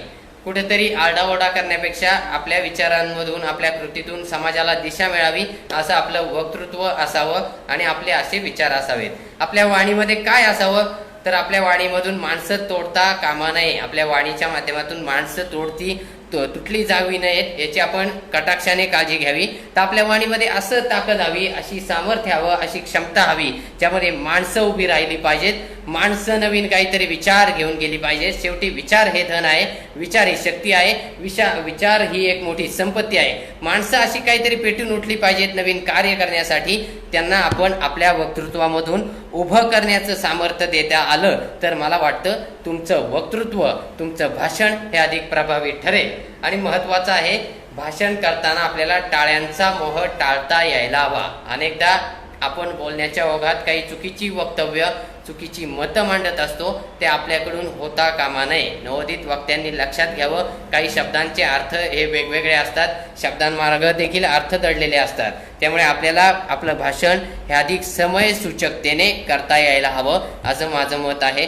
समयसूचकता म्हणजे नेमकं काय, तर समोर परिस्थितीजन्य काही गोष्टी घडत असतात, त्या परिस्थितीला अनुषंगून आपल्याला बोलता यायला हवं. एखादी अचानक त्या ठिकाणी आपल्याला एखाद्या दशक्रियेला आपण गेलो किंवा एखाद्या अंत्यसंस्काराच्या वेळेस गेलो, तर आपल्याला त्या परिस्थितीचं भान राखता यायला हवं. प्रसंग दुःखद आहे, त्यावेळेस आपल्याला 10-10, 20-20 मिनिटं भाषणं करणं हे अतिशय चुकीचं आहे आणि ते लोकांना ॲक्सेप्ट देखील होणारं नाही किंवा ते अपेक्षित नाही. आपल्याला थोडक्यात आपलं मत, उदाहरणार्थ श्रद्धांजलीपर आपलं भाषण असेल तर मयत झालेली व्यक्ती, त्या व्यक्तीचा थोडक्यात जीवनाचा प्रवास, थोडक्यात 2-4 ओळीमध्ये त्यांचं काम, त्यांच्या मागे असणारा परिवार, त्यांचं योगदान असं सांगावं आणि त्यांना मयत झालेत म्हणजे आपण ते आपल्या या देहातून निघून गेलेत किंवा देहरूपाने ते निघून गेलेत म्हणून श्रद्धांजली अर्पित करायची, समर्पित करायची. इतकं साधं सोपं सरळ असतं. त्यावेळेस आपण काही इतर गोष्टी त्या ठिकाणी बोलणं उचित नसतं. त्यामुळे आपण लक्षात घ्यावं, समयसूचकता, वेळेचं भान आपण लक्षात घ्यायला हवं, प्रसंगाचं गांभीर्य आपण लक्षात घ्यायला हवं, असं माझं मत आहे. आणि आपले विचार ही ताकद आणि बुद्धीला पटणारे आपल्याला सुरुवातीला अगोदर हवे, तर ते इतरांना पटतील. टाळ्यांचा मोह यासाठी टाळायचा, बोलण्याच्या ओघात आपलं करिअर नष्ट होऊ शकतं किंवा करिअर पूर्णतः मागे येऊ शकतं, आपण अधोगतीकडे येऊ शकतो. बोलण्याच्या माध्यमातून अनेकांनी क्रांती केली, बोलण्याच्या माध्यमातून अनेकांनी यशाची अनेक शिखरं पादाक्रांत केली. परंतु एखाद्या उच्च पदावर गेलेल्या व्यक्तीने ज्यावेळेस एखादं चुकीचं वक्तव्य केलं, त्यामुळे समाजामध्ये रोज काही परिणाम होत असतात. तुमच्याकडे पाहणारा, तुम्हाला आदर्श मानणारा काही समाज असतो, काही वर्ग असतात, त्यांना चुकीचा संदेश जात असतो. ते आपल्या माध्यमातून व्हायला नको याची आपण वाणीतून आपल्याला माणसं उभी करता यायला हवीत, वाणीतून आपली मन प्रफुल्लित करता यायला हवीत. त्यासोबत आपल्याला स्वतःवर देखील संयम ठेवता यायला हवा, असं माझं एक प्रामाणिक मत आहे. स्वतःवर संयम ठेवायचा याचा अर्थ आपल्याला व्यवस्थित बोलायचं. ज्यावेळेस एखादी भूमिका आहे आक्रमक, एखादा अन्याय झालाय, त्यावेळेस आपल्याला आक्रमक होता हे यायलाच हवं, होता यायला हवं. आपल्याला ती मागणी, आपल्याला ती भाषणेची मांडणी, आपल्या भाषेचं स्वरूप हे आक्रमक. परंतु आक्रमक बोलायचं म्हणजे कुणाला शिव्या द्यायच्या, निंदा नालस्ती करायची तर नाही. ते एखादी जी गरज आहे, समस्या आहे, ती किती गरज महत्वाची आहे, त्याच्या माध्यमातून जनतेवर अन्याय कसा होतो. उदाहरणार्थ एखादा पाण्याचा प्रश्न पेटलेला आहे, काही गावांना पाणी येत नाही, त्यावेळेस पाण्याशिवाय माणसं तडफडायला लागलीत, माणसांची परिस्थिती काय आहे, गावं ओस पडली, शेती गेली. या अनुषंगाने तुम्ही वेगवेगळं मतं बोलू शकता. त्यावेळेस इतर राजकारण्यांवर टीका करून तुम्हाला ते आंदोलन किंवा ते धोरण पुढे नेता येणार नाही. तर तुम्हाला आपली मतं अभ्यासपूर्ण मांडणीनेच व्यक्त करता यायला हवीत. ही भाषणाची अतिशय महत्त्वाची गोष्ट तुम्ही अधोरेखित करून घ्या किंवा लिहून घ्या. अनेक जण येत आहेत, अनेकांचे प्रश्न मी घेणार आहे. कुणीही या विषयाच्या व्यतिरिक्त प्रश्न विचारू नयेत असं माझं मत आहे. आपला विषय आहे भाषण कला, काळाची गरज. भाषण महत्त्वाचं किस्सा आहे, कशा पद्धतीने आपण भाषणाची कला विकसित करू शकतो, या सगळ्या अनुषंगाने बहुआयामी सर्वव्यापी आपण चर्चा करत आहोत. तर आपलं नेतृत्व, वक्तृत्व जर घडवायचं असेल तर आपल्याला टाळ्यांचा मोह हा टाळताच यायला हवा. वक्त्यांचे प्रकार मी तुम्हाला सांगितले. आपल्याला तणावग्रस्त वक्ता म्हणून समाजामध्ये उभं राहायचं नाही, तर समाजामध्ये काहीतरी देणारा, काहीतरी विचार देणारा, काहीतरी विचारांचं धन देणारा वक्ता म्हणून नाव जर कमवायचं असेल तर आपल्याला ही साधना करावी लागेल. साधना कशाची करायची? ज्ञान मिळवायचं, भाषा मिळवायची, वेगवेगळे अनुभव पाहायचे.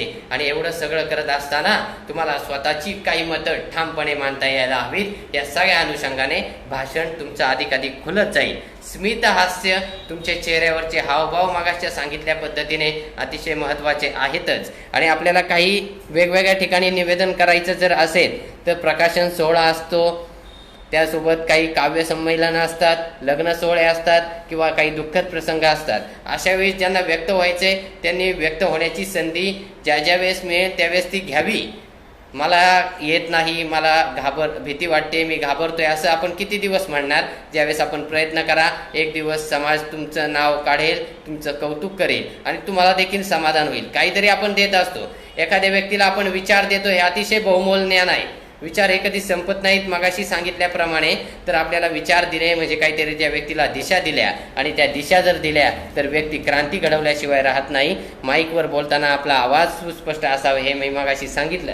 त्यासोबत अतिशय महत्त्वाची गोष्ट या निमित्तानं सांगता येईल तर शैली म्हणजे मांडण्याची पद्धत किंवा धाटणी आपण म्हणू. आपण कशा पद्धतीने मांडतो एखादी गोष्ट, आपण कशा पद्धतीने मांडतो हे देखील महत्त्वाचं आहे. अनेक वेळा भाषण करतात व्यक्ती, परंतु काही वेळा नकारात्मकच त्यांच्याकडनं बोललं जातं, जेवढं सकारात्मक बोलता गेलं पाहिजे किंवा बोललं गेलं पाहिजे. अनेक वेळा सकारात्मक जर आपण बोललो तर त्याचा परिणाम हा सकारात्मक होईल, समाज तुमची मतं स्वीकारेल. नकारात्मक जर बोललो तर आपण समाजामध्ये तंटे, दोन समाजामध्ये वादाचे प्रसंग निर्माण करू शकतो. कारण राजकीय मंडळी किंवा सामाजिक मंडळी ही समाज जोडण्याचं काम करत असतात, त्यांनी ते करावं. आणि भाषण ही ताकद आहे, भाषण ही क्षमता आहे, स्वतःला व्यक्त करण्याचं प्रभावी माध्यम आहे. सुरुवातीलाच आपल्याला सगळ्यांना मी सांगितलं वक्ता आणि श्रोता. त्यासोबत आता भाषण म्हणजे नेमकं काय हे जर तुम्हाला थोडक्यात सांगायचं झालं तर आपल्या मनातील मते, आपल्या मनातील काही भावना, काही भूमिका समोरच्या श्रोत्यांना सांगणे किंवा त्यांच्याकडून आपल्याला अपेक्षित असणं कार्य करून घेणे, याला साधं सोपं आपण सरळ भाषेत भाषण म्हणतो. तर भाषणाच्या वेगवेगळ्या व्याख्या आहेत. भाषणाच्या व्याख्या, भाषणाची तत्वे, भाषणाची काही महत्त्वाची मूल्ये आपण लक्षात घेतली पाहिजे. आणि सभाशास्त्र निपुणता एक महत्त्वाचा मुद्दा आहे. सभेलाही काही शास्त्र आहे, काही क्रमबद्धता आहे, काही नियोजन आहे, हे आपण लक्षात घेतलं पाहिजे. वेळेचं भान राखलं पाहिजे.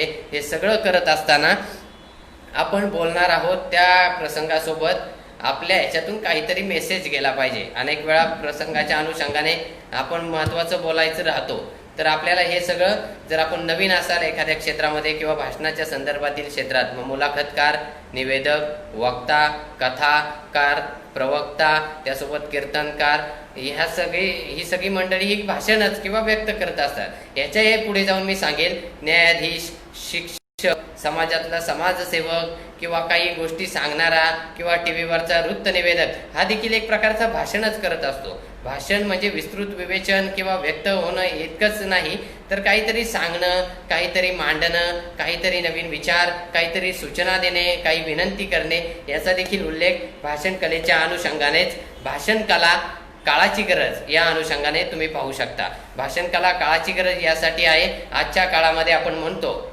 ज्याच्याकडे सोनं आहे तो जर व्यक्त झाला नाही तर ते सोनं खपत नाही.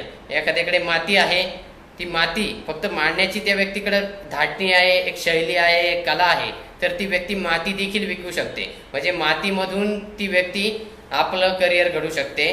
परंतु सोनं असणारी व्यक्ती फक्त संभाषण कला नसल्यामुळे किंवा संभाषण कलेचा अभाव असल्यामुळे आपलं उत्पादन हे विकू शकत नाहीत. त्यामुळे आपल्याला संभाषण कला किंवा भाषण कला ही किती महत्त्वाची आहे हे लक्षात येईलच. आणि मतपरिवर्तनाची कला राजकीय मंडळींकडे असावी, ती भाषणामधून. अनेक वेळा काही राजकीय सभा असतात, निवडणुकांचा काळ असतो, काही एखादी अशी भाषणं होतात किंवा एखादं भाषण असं होतं की संपूर्ण चित्र पालटतं निवडणुकीचं, तर याला आपण म्हणतो मतपरिवर्तनाची कला. म्हणजे एखादं समाजाने ठरवलेलं असतं या व्यक्तीला आपल्याला निवडून द्यायचे, परंतु निवडणुकीच्या आदल्या दिवशी असं काहीतरी वक्तृत्व किंवा वक्तव्य नजर चुकीने केलं जातं किंवा जाणीवपूर्वक केलं जातं, तर त्याला आपण मतपरिवर्तनाची कला म्हणतो. मतपरिवर्तनाची कला ही आपल्याला थोडी आत्मसात असायलाच हवी. काही वेळा आपल्याला समाज समोरचा किंवा एखादी व्यक्ती आहे, आपल्याकडे काही उणीवा आहेत, त्या आपल्याला सांगता यायला हव्यात, मांडता यायला हव्यात. काही आपल्या चुका असतात त्या समाजासमोर डायरेक्ट आपण मान्य केल्या पाहिजेत असं मला वाटतं. आणि आपल्या कामांबद्दल आपल्याला बोलता यायला पाहिजे. राजकीय आणि सामाजिक क्षेत्रात काही भाषण करणारी मंडळी किंवा शिकणारी मंडळी असतील तर त्यांना मी सांगतो, तुम्ही काम चांगलं करता, परंतु तुम्हाला त्या कामाचं प्रेझेंटेशन म्हणजे सादरीकरण जे स्किल आहे किंवा सादरीकरणाची जी तंत्रे आहेत ती आत्मसात करावी लागतील असं माझं मत आहे. म्हणजे आपल्याला सादरीकरण चांगलं जमलं, तुमचं काम जमतं, म्हणजे तुमचं काम बोलतं, तुम्ही देखील बोलता आणि तुम्ही बोलले आणि तुमचं काम याची एकत्रित मांडणी म्हणजे समाज तुम्हाला स्वीकारतो. निवडणुकीच्या अनुषंगाने असेल तर तुम्हाला विजयश्री प्राप्त होते. या सगळ्या अनुषंगाने आपण बोलतोय. भाषण कला काळाची गरज.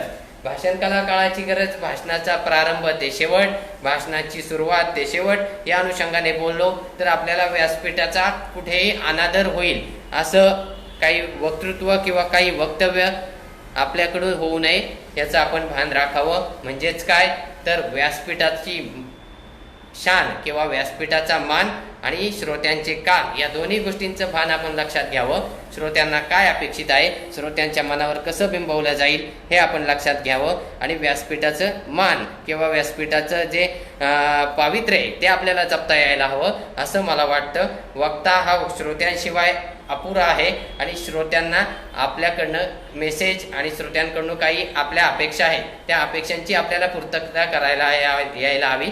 काही वेळा टाळ्या श्रोतावर्ग वाजवतो, त्याचा काही एक संदेश असतो, मेसेज असतो, ते देखील तुम्ही लक्षात घ्यायला हवा.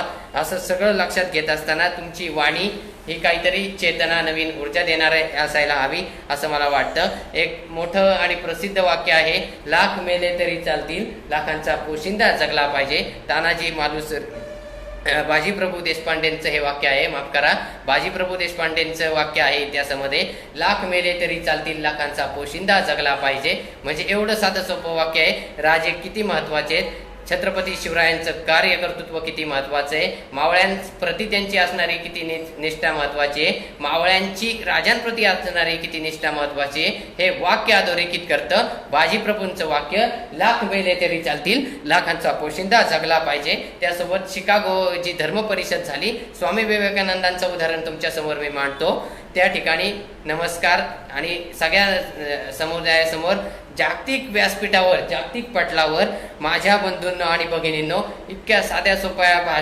भाषणाची केलेली सुरुवात ही जग जिंकून गेली, त्यांना एक वेगळी उंची मिळवून गेली आणि जागतिक पटलावर आपल्या भारताचं प्रतिनिधित्व त्यांनी त्या काळामध्ये केलं. म्हणजे इतकी महत्वाची सुरुवात ही महत्वाची आहे आणि आपल्या शब्दांची ती ताकद आहे. समोरच्यांना आपला भाव किंवा आपलंसं करण्याची ताकद ही भाषणामध्ये असते.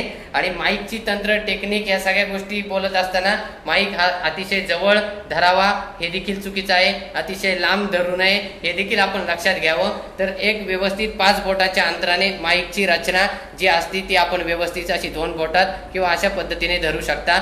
एकदा हातात किंवा या हातात जर तुम्ही मुक्त व्यासपीठावर असाल, उदाहरणार्थ एखादा संगीत अकादमीचा कार्यक्रम असेल, एखादा नाट्य परिषदेचा कार्यक्रम असेल किंवा गॅदरिंग सारखा, म्हणजे ज्याला आपण कला महोत्सव म्हणतो, हे सगळ्या अनुषंगाने ज्यावेळेस तुम्हाला हातांची हावभाव पद्धती करायची असते किंवा सांगायचं असतं त्यावेळेस पटकन तो माईक ह्या हातातून या हातात तुमचा गेला पाहिजे. म्हणजे हे भाषण करत असताना हे देखील अतिशय महत्त्वाचं आहे. शब्दांची ताकद आपण लक्षात घेतली पाहिजे आणि समाजामध्ये आपल्याला डोळसपणाने काही गोष्टी वाचता यायला हव्यात. डोळस यासाठी असायला हवं. आपण तेच भाषण किती दिवस करणार, तीच पद्धत किती दिवस मांडणार. तर काही समाजामध्ये परिवर्तने घडत असतात, त्या परिवर्तनासोबत आपण जर चाललो नाही तर आपण मागे पडतो. याचा अर्थ आपल्याला समाजासमोर काळाच्या प्रवाहासोबत चालता यायला हवं असं मला वाटतं. अनेकांचे प्रश्न येत आहेत मित्र हो, व्यापक अनुषंगाने आपण आजची चर्चा घेतोय. आपण थोडक्यामध्ये आता एकंदर समारोपाकडे येऊया. भाषण कला काळाची गरज या विषयाच्या अनुषंगाने आपण बोलत असताना सत्कार समारंभामध्ये अनेक वेळा निवेदक मंडळींकडनं किंवा भाषण करणाऱ्या व्यक्तींकडनं एखाद्या व्यक्तीचा जो पदाचा भाग असतो की ज्या पदनामावली आपण म्हणू ती चुकते. त्यावेळेस आपण लक्षात काय घ्यावं, त्या व्यक्तीचं पद घ्यायचं आणि त्या व्यक्तीचं नाव असा उल्लेख आपण करावा. एखादी व्यक्ती त्या पदावर जर विराजमान सद्यस्थितीत नसेल तर त्या व्यक्तीला माझीच म्हटलं पाहिजे. हे निवेदनाच्या अनुषंगानं आलं, परंतु ते देखील तुम्हाला कळायला पाहिजे. आजी आणि माझी कशाला म्हणतात? विद्यमान म्हणजे जी व्यक्ती पदावर आता आहे किंवा हयात आहे त्याला आपण विद्यमान म्हणू, आणि जी व्यक्ती भूतपूर्व काळात म्हणजे काही काळावधीपूर्वी त्या पदावर होती, त्या पदावर तिने योगदान दिलं, ती व्यक्ती ही माझी होत असते. त्यामुळे आजी म्हणजे विद्यमान आणि माझी यातला फरक लक्षात घ्यायला हवा. समाजामध्ये आपल्याला बोलताना वेगवेगळे पदांवर व्यक्ती असतात, त्यांचा पदनामावली आणि योग्य उल्लेख आदरपूर्वक व्हायला हवा. भाषण करताना आपल्याला नावं घ्यायची, त्यावेळेस आदरानेच ती नावं घेता यायला हवीत. महिला भगिनींचा व्यवस्थित सन्मानपूर्वक, नारी शक्तीचा सन्मान व्हावा यासाठी आदरपूर्वकच उल्लेख व्हायला हवा असं मला वाटतं. आणि तुम्ही जर अध्यक्षीय भाषण करत असाल तर अध्यक्षीय भाषणामध्ये काय महत्त्वाचं आहे तर तुम्हाला व्यापकतेनं बोलता यायला हवं. आणि अध्यक्षीय भाषण हे एकांगी कधीही असू नये, एका बाजूला झुकलेलं, एका बाजूचं समर्थन करणारं कधीही असू नये असं माझं मत आहे. अध्यक्षीय मनोगत समजा गट असतील, काही विभाग असतील किंवा परस्पर जरी हेवे दावे किंवा काही असेल, तर सगळ्या गटांना व्यापक सगळ्या गटांचं प्रतिनिधित्व तुम्ही अध्यक्ष म्हणून करता, त्यावेळेस तुमचं अध्यक्षीय मनोगत हे कोणत्याही गटाचं प्रतिनिधित्व करणारं नसावं, बहुआयामी असावं. तुमचं अध्यक्षीय मनोगत हे पदाचा मान वाढवणारा असावं असं मला वाटतं. आणि हे सगळं करत असताना वक्ता भरपूर बोलतो, वक्ता भरपूर काही मांडत असतो. वक्त्याने अभ्यासाची देखील स्वतःला एक सवय करून घ्यायला हवी, वाचनाची सवय करून घ्यायला हवी आणि आपल्याला अधिकाधिक भांडार शब्दांचं आपल्याजवळ करता यायला हवं. नाहीतर अनेक वेळा काय होतं, आपल्याला समजा उदाहरणार्थ अचानक व्यासपीठावर बोलवलं तर आपली थोडीशी काही गडबड होते किंवा मगाशी सांगितल्या पद्धतीने त्रेधा तिरपीट उडते. तर असं होता कामा नये. तर आपल्या अनेक वेळा शब्द येतात, अनेक वेळा वस्तुतः, मूलतः, खऱ्या अर्थाने, नंतर काळाची गरज, प्रामाणिकपणाने सांगावेसे वाटते, त्यासोबत खरे तर, माझ्या मते, हे अनेक शब्द हे आपल्याला टाळता यायला हवेत. माझ्या मते, वस्तुतः, त्यासोबत काळाची गरज, मूलतः, हे असे अनेक शब्द आहेत. ते आपल्याला टाळता जर आले तर तुमच्या भाषणामध्ये वेगवेगळे शब्द, ही गुंफण आहे शेवटी, ही बाग आहे, त्या बागेमध्ये आपल्याला वेगवेगळी फुलं एकत्र करायची. आपली भाषणाची बाग आहे किंवा भाषणाची एक थोडक्यात इमारत आहे सजवायची, तर ती सजवण्यासाठी वेगवेगळी काव्यपंक्ती, काही वेगवेगळे संदर्भ, काही गोष्टी, काही अनुभव, हे सगळं जर तुम्हाला करता आलं तर तुमची भाषणाची इमारत किंवा भाषणाचं जे तुमचं उद्दिष्ट आहे ते निश्चितपणानं साध्य होईल असा मला या ठिकाणी एक आत्मविश्वास आहे. हे सगळं सांगत असताना शब्द सौंदर्य, काही वेळा अलंकार महत्वाचे आहेत. अलंकार आपल्याला माहिती आहेत, मराठी भाषेमध्ये रस आहेत, अलंकार आहेत. ज्याप्रमाणे एखादी व्यक्ती अलंकाराने, जडजवाहिरांनी समृद्ध असते, त्या व्यक्तीचं ते भूषण असतं, त्या व्यक्तीचं ते सौंदर्य असतं. त्याप्रमाणे भाषा ही अलंकारांनी समृद्ध आहे. भाषा ही अलंकारांनी समृद्ध आहे, त्याप्रमाणे आपल्याला भाषेमध्ये अलंकारिक शब्दांचा वापर करता यायला हवा. काही ठिकाणी तुम्ही जर एखाद्या काव्य संमेलनाला गेला त्यावेळेस अलंकारिक शब्दांनी तुम्ही भाषणाची सुरुवात करू शकता. आणि जर एखादा साहित्यिक कार्यक्रम आहे तर तुम्हाला साहित्याच्या अनुषंगाने, वाङ्मयाच्या अनुषंगाने आपल्याला ते व्यवस्थित विवेचन करता यायला हवं असं मला वाटतं. शब्दांमध्ये किती ताकद आहे आपल्याला सगळ्यांना माहिती आहे आणि मराठी भाषा तर समृद्ध आहेच. माझ्या मराठीची बोलू कौतुके, माझ्या मराठीची बोलू कौतुके संत ज्ञानेश्वर महाराजांनी सांगितलं होतं. इतकी प्रगल्भ भाषा आहे आणि 850 वर्षापासून आज देखील ज्ञानेश्वरी असेल किंवा तुकोबारायांची गाथा असेल, ही सगळी जर आपण पाहिली तर ही मराठी भाषा किंवा संस्कृत भाषा किंवा साहित्यातली एक मोठी देणच आहे, एक देणगीच आहे. ती जर आपण वाचली तर व्यवस्थितरित्या आपण आपलं भाषण करू शकतो. त्यातून काही विचार, व्यापकतावादी विचार आपल्याला मिळतील असं मला वाटतं. आणि आवाजाची आपल्याला काळजी घ्यायला हवी. जर तुम्ही भाषण करणारे असाल किंवा निवेदन करणारी मंडळी असाल तर आवाजावर विशेष भर द्यायला हवा असं मला वाटतं. आणि अनेक वेळा आपल्याला जर श्वास घ्यायची थोडी क्षमता कमी असेल तर त्याच्यावर आपल्याला व्यायाम करता यायला हवा. ओमचा उल्लेख आपण सकाळी उठल्यानंतर जर केला तर तुमचा आवाज, तुमची वाणी, तुमची उच्चार स्पष्टता ही अधिक व्यापक होईल आणि तुमच्या आवाजामध्ये दम असायला हवा. आवाज तुमचा जर भारदस्त असेल तर समाजामध्ये तुम्हाला एक वेगळी उंची, निवेदक म्हणून भाषण करणारी व्यक्ती म्हणजे भाषणकार किंवा व्याख्याता किंवा निवेदक तर सांगितलंच, प्रवक्ता, कथाकार, त्यासोबत म्हणून देखील वेगळी उंची, वेगळा तुमचा दर्जा आणि वेगळी ओळख देखील मिळू शकते असं मला वाटतं. हे सगळं असताना सूत्रसंचालन या अनुषंगाने मी काही वेळा पूर्वी सांगितलं. सूत्रसंचालन, निवेदन हे भाषणाच्याच अनुषंगाने एक भाग आहे. भाषण करणारी व्यक्ती ही बोलत असते एकटी आणि समोर अनेक मान्यवर असतात. त्यासोबत अध्यक्षीय व्यक्ती असेल, भाषण करणारी अध्यक्षीय मनोगत, तर ती अध्यक्षीय मनोगत व्यक्त करत असते. आणि निवेदक हा कार्यक्रमाचा एक दुवा असतो. कार्यक्रम आणि समोरचे श्रोते यांना जोडणारा एक दुवा म्हणून निवेदकाची किंवा सूत्रसंचालकाची एक भूमिका असते. ती देखील या आजच्याच अनुषंगाने महत्त्वाची आहे. भाषण कला काळाची गरज यासाठी महत्त्वाची आहे. भाषण आपल्याला समृद्ध करेल. भाषण तुम्हाला व्यवसायात, तुमच्या कार्यक्षेत्रात, तुमच्या उद्योगात नेमकी उंची, वेगळी उंची आणि नेमका अभ्यास जर तुमच्याकडे असेल तर तुमचं व्यक्तिमत्व हे समाजामध्ये अधिक प्रभावी ठरेल. यासाठी अतिशय महत्त्वाचं आहे. भाषण कला वेगळी मंडळी शिकतात. अनेकदा शिक्षक मंडळी देखील वेगवेगळ्या पद्धतीने वेगवेगळ्या कार्यक्रमात उत्तम निवेदन करत असतात. का तर त्यांना ती शिकवण्याची किंवा समाजाला पटवून देण्याची क्षमता त्यांच्यामध्ये आलेली असते. याचाच अर्थ आपल्याला समोरच्याला आपली मतं, आपली मांडणी ही पटवून द्यायला किंवा देता यायला हवी असं मला वाटतं. एकंदरीत सगळं आपण आज बोललो या अनुषंगाने भाषण कला काळाची गरज, भाषण कला काळाची गरज या अनुषंगाने सगळं विचार आणि मंथन करत असताना जाता जाता मी काही प्रश्नांवर बोलणार आहे. जर आपल्याला एखाद्या व्यक्तीला एक उदाहरण मी शेवटी जाता जाता सांगेल. भाषण ही कला आहे आणि ती एक प्रकारची इमारत आहे. तर आपल्याला शब्द हे समजा वीट असेल तर वेगवेगळ्या पद्धतीने त्याची रचना गुंफण चांगल्या पद्धतीने जर करता आली तर मला वाटतं आपलं भाषण हे अधिक प्रभावी ठरेल. काही प्रश्न आलेले आहेत, त्या प्रश्नांवर मी थोडंसं बोलणार आहे. प्रश्नांची उत्तरं, आपल्या प्रश्नांचं समाधान करण्याचा या ठिकाणी प्रयत्न करील.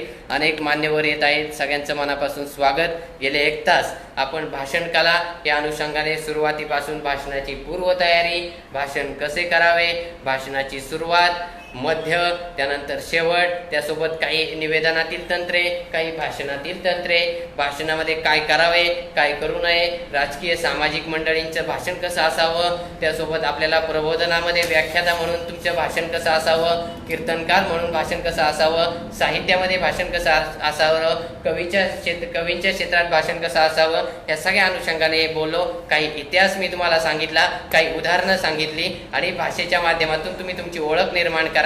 आधुनिक ज्यांना ज्ञानेश्वर म्हणतात ते प्राचार्य शिवाजीराव भोसले यांची अनेक पुस्तकं मराठीमध्ये आहेत, त्याला आपण ग्रंथ म्हणूया. त्यांचं वाचन करा. त्यासोबत आपल्या महाराष्ट्रामध्ये राजकीय मंडळी आहेत. उदाहरणार्थ शरदचंद्रजी पवार साहेब असतील, आदरणीय स्वर्गवासी बाळासाहेब ठाकरे असतील, यांची देखील काही पुस्तकं आहेत किंवा त्यांच्यावर देखील काही चरित्र आलेले आहेत. त्यांचं राजकीय मंडळींनी विशेषतः वाचन करावं. त्यांची शब्दांची मांडणी, शब्दफेक ज्याला आपण म्हणू, ती कशा पद्धतीने होती. त्यासोबत विचारांचे गीत ज्यांनी गायलं ते स्वर्गीय प्रमोदजी महाजन यांचं देखील उत्तम नेतृत्व हे कशामुळे फुललं किंवा कशामुळे फुललं तर ते फक्त उत्तम वक्तृत्व, चांगली प्रभावी भाषण क्षमता असल्यामुळे ते सगळं घडलं. हे सगळं आपण लक्षात घ्यावं. आपल्याला ज्या ज्या क्षेत्रात काम करायचे त्या ठिकाणी आपल्याला संवाद साधता यायला हवा. मन मोकळेपणाने बोलता आलं तर समाजामध्ये तुमची वेगळी उंची मिळेल, तुम्हाला वेगळी उंची प्राप्त होईल. हे सगळं जर तुम्ही चांगल्या पद्धतीने केलं. त्यासोबत आपल्याला सध्या माहीतच आहे आदरणीय पंतप्रधान नरेंद्रजी मोदी यांचे देखील नेतृत्व किंवा कर्तृत्व कशामुळे फुललं तर ते फक्त वक्तृत्व मांडण्याची, व्यक्त होण्याची, सादर करण्याची जी पद्धत आहे त्यामुळे. अशा पद्धतीने तुम्ही आपापल्या क्षेत्रात वेगवेगळी उंची, ज्याला आपण आभाळा एवढी उंची म्हणूया, ती गाठू शकता. आपण ती गाठावी अशी माफक अपेक्षा, आपल्याला शुभेच्छापर अपेक्षा व्यक्त करतो. आणि जाता जाता आदरणीय फड सरांनी या ठिकाणी अनेक प्रश्न विचारले आहेत, त्याचा या ठिकाणी मी उल्लेख करतो. त्या प्रश्नांवर आपण बोलूया. महाराष्ट्र देशा या पेजचे प्रमुख आदरणीय प्राध्यापक धनाजी फड सर यांचं अतिशय महत्त्वाचं योगदान आहे. महाराष्ट्राच्या या चळवळीमध्ये आधुनिक ऑनलाईन स्वरूपात ही एक अर्थानं चळवळ आहे. या चळवळीमध्ये अनेकांचं योगदान आहे, त्याप्रमाणे फड सरांचं देखील योगदान आहे. अनेक प्रश्न आले, त्या प्रश्नांवर बोलतो.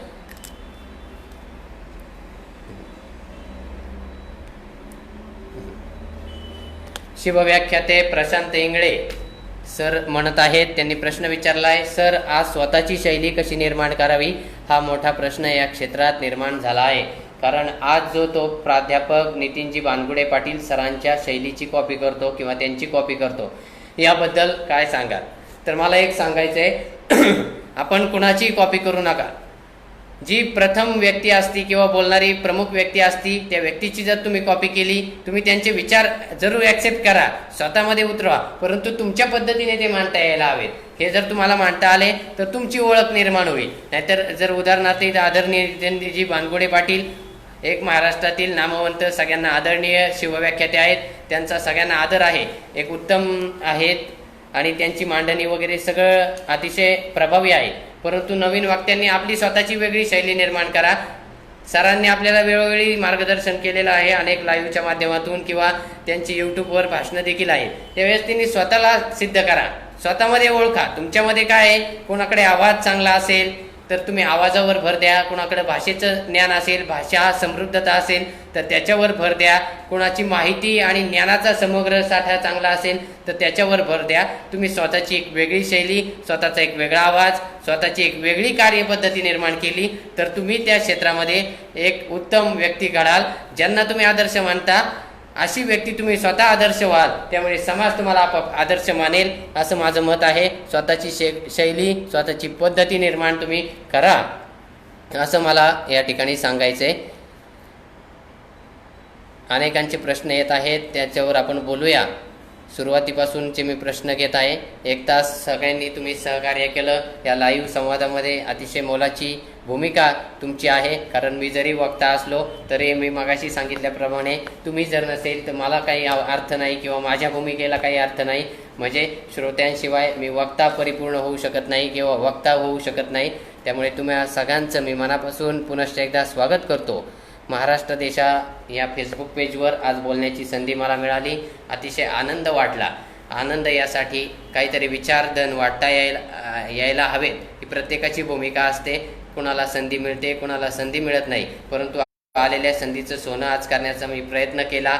अनेकांच्या प्रश्नांवर इथं बोलतो. अनेक जण अतिशय महत्त्वाचं म्हणत आहेत. अमन पटेल, आजचे लाईव्ह आमच्यासाठी अतिशय उपयुक्त आहे. धन्यवाद दादा, तुम्ही यातून काहीतरी शिका. आमचे हे अनुभवाचे बोल आहेत. गेली 10-12 वर्ष आम्ही निवेदन भाषणाच्या क्षेत्रामध्ये काम करतो. त्या क्षेत्रामध्ये आम्ही अनुभवी घेतो. वेगवेगळ्या राजकीय सभांमध्ये मी निवेदनाची कामं केलीत. जरी निवेदन नसेल तरी त्या ठिकाणी श्रोता म्हणून आपली भूमिका असावी. कधी बोलायची संधी मिळेल, कधी ऐकायची संधी मिळेल.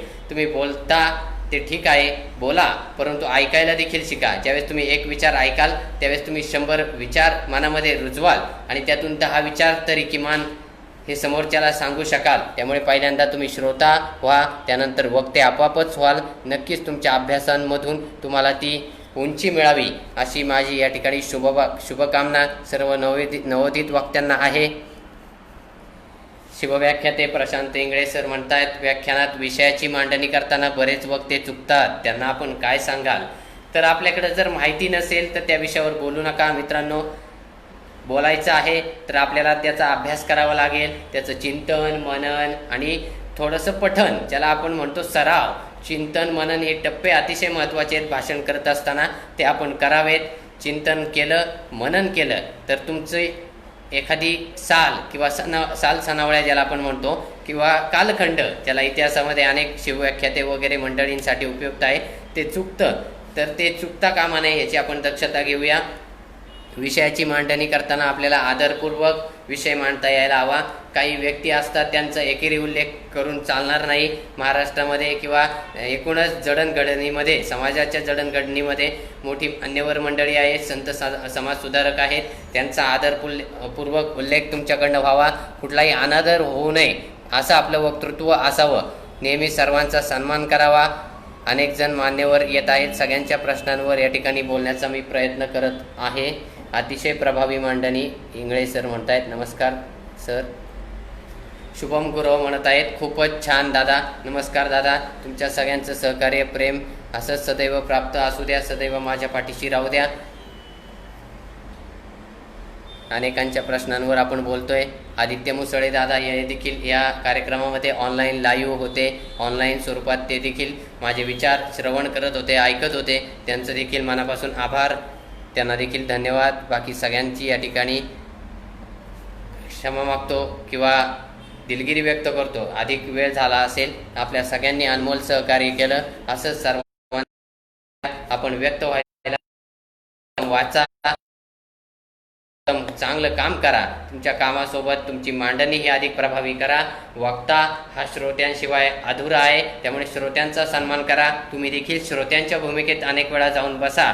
तुम्ही ऐकलं तर तुम्ही चांगलं बोलाल, अनेकांना काहीतरी नवीन दिशा देऊ शकाल. तुमचं नेतृत्व हे आक्रमकतेकडून विधायकते शुभकाम शुभकामना देतो.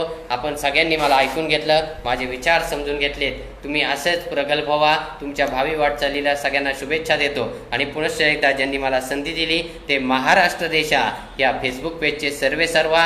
आणि खरं तर एक उपक्रमशील शिक्षक वेगवेगळे उपक्रम राबवून विद्यार्थ्यांवर संस्कारांसोबत नवीन पिढीची आव्हाने जी काय आहेत ते आव्हानांना सामोरं जाण्याचं बळ ज्यांच्यामध्ये आहे आणि ते विद्यार्थ्यांमध्ये निर्माण करत आहेत असे आमचे मार्गदर्शक औरंगाबाद येथील प्राध्यापक धनाजी फड सर यांचं महाराष्ट्र देशा या फेसबुक पेजवर मला संधी दिल्याबद्दल मनापासून आभार व्यक्त करतो.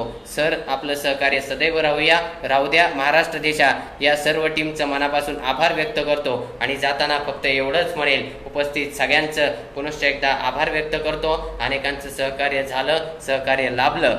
नजर चुकीने एखादा प्रश्न राहिला असेल तर दिलगिरी व्यक्त करतो. आणि जाताना फक्त एवढंच म्हणतो, शब्दांनीच प्रसिद्धी दिली, शब्दांनीच उभं केलं. शब्दांनीच प्रसिद्धी दिली, शब्दांनीच उभं केलं. शब्दांनीच विश्व सारं, शब्दांनीच विश्व सारं आज माझ्या हाती दिलं. शब्दांनीच विश्व सारं आज माझ्या हाती दिलं. मनपूर्वक धन्यवाद.